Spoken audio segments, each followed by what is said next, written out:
So I know this channel is usually about dudes doing really cool shit just because dudes tend to do really cool shit. But today, we are telling a story about a queen. Yes, yes, I know that's right, I know that's right. Anyway, today we're talking about a famous Hollywood actress, inventor, and kind of a badass. This is the story of Hedy Lamarr.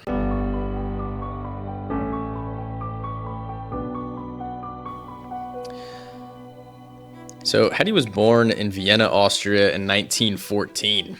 Great time to be there, I can imagine. Heard it was sick. Anyway, she got into acting pretty young, and it seemed to just kind of click for her. She landed roles in European films. A lot of them were kind of freaky, though. Yeah, the films basically just had naked women in them. And back then, nobody really fucked with that. So anyway, after starring in these films, she gets the nickname the most beautiful woman in the world. Not even joking. I guess if you saw one broad naked back then, she was just instantly coined the hottest on the planet, which is pretty cool. Anyway, in 1933, she got into one of those weird 1900 marriages that just make absolutely no sense. She married this guy named Frederick Mandel, who was a weapons manufacturer and super connected to the military. Apparently, the guy was super controlling and stuff. I don't know why this seems to be a super common theme back then. I think people were just like getting married for the fuck of it, to be honest. However, it ended up being super relevant to her life and our story today because Hedy was actually super interested in all the stuff that him and his friends would talk about. A lot of the conversations went something like this. Yo, dude, we have these really shitty primitive torpedoes that we're controlling with a literal potato shooting out radio frequencies. Damn, we should probably do something about that, bro. I think it's fine. So yeah, then one day Hedy was just like, fuck this, I'm leaving immediately. So she disguises herself as a maid to escape his house, compound, whatever, and flees to London, where she doesn't stay too long before eventually finding her way to Hollywood. When she gets there, she changed her name to Hedy Lamarr. Sorry, I should have mentioned this earlier. Her original name was Hedwig Ava Maria Keisler. But if I started the video with that, you probably would have clicked off. So anyway, she starred in some major films like Boomtown and Samson and Delilah, which I've both never absolutely fucking heard of, but they catapulted her to stardom. So at this point, she's super popular. She's pretty much like Transformers Megan Fox at this point in her career. But for some reason, this girl was like, yo, I don't want to do this anymore.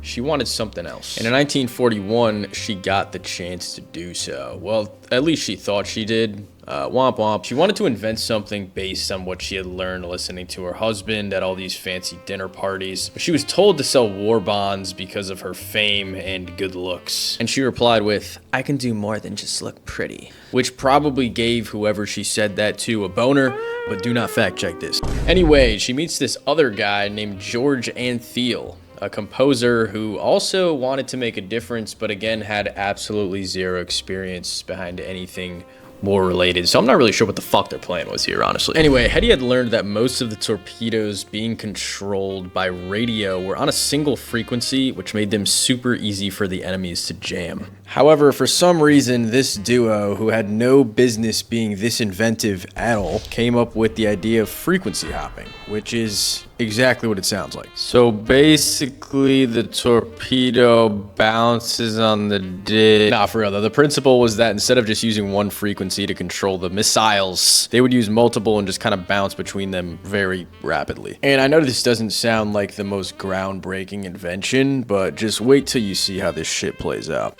The same year, they receive a patent for the device, and they call it the Secret Communication System. Kind of a shitty name, but anyway. This might be the reason they took it to the Navy, and the Navy said, wow, this is really cool, but we do not care. Unfortunately, the technology just wasn't there yet, and we were in the middle of a war. We were in the middle of World War II, dude. Not to mention, the idea is being brought to these soldiers by someone who's like, they've all seen this girl's boobs and they're probably like freaking out. They're like, what the fuck's going on? They probably think they're getting pranked. And not to mention the random composer that's with her that's probably like in the corner switching the slides for the presentation, like fumbling through shit. Anyway, nobody wanted to or really could make this invention work at the time, so it was shelved and the patent expired. And as for our dynamic duo, they slowly faded out of existence, never to be seen again.